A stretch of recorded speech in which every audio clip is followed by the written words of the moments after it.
Loneliness can lead people down unexpected paths.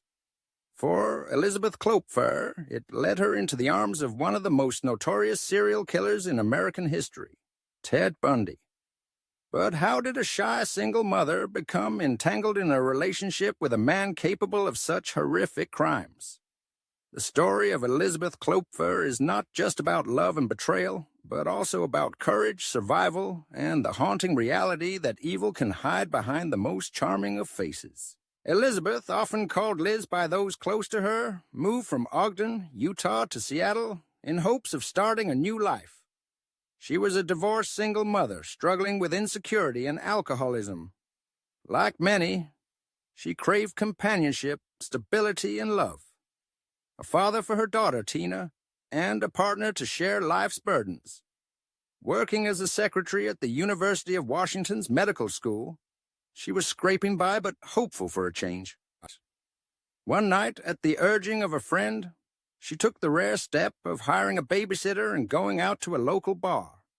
There, fate intervened. Elizabeth's first words to the man sitting alone at a table were, "You look like your best friend just died." That man was Ted Bundy. What began as a simple conversation quickly blossomed into a relationship. Ted, with his intelligence and gentle manner, seemed to offer the love and security Elizabeth desperately needed. In her own words, she handed Ted her life, asking him to take care of her. When he was attentive, she felt invincible. When he pulled away, a pattern that would repeat itself, she was left feeling worthless and alone. Their relationship was marked by volatility and deep dependence. Elizabeth described Bundy's affection as unpredictable. One moment warm and loving, the next cold and distant. This emotional roller coaster only strengthened her attachment, making each return of his affection feel like a lifeline. They even took out a marriage license at one point, but a disagreement led Ted to tear it up, ending the dream of marriage before it began. In 1974, things began to unravel. News reports surfaced of young women being assaulted and murdered in the Seattle area. Witnesses mentioned a man named Ted and a Volkswagen, much like Bundy's.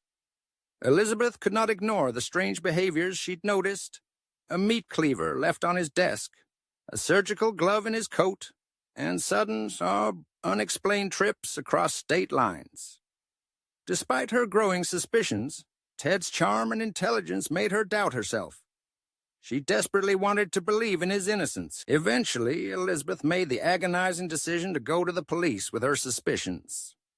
The authorities initially dismissed her concerns, but she kept quiet, never revealing to Ted that she betrayed him.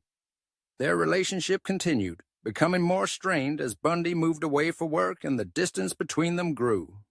Still, his letters and phone calls pulled her back every time, keeping her trapped in a cycle of hope and heartbreak. The truth became impossible to ignore as Bundy's name surfaced in connection with crimes in other states.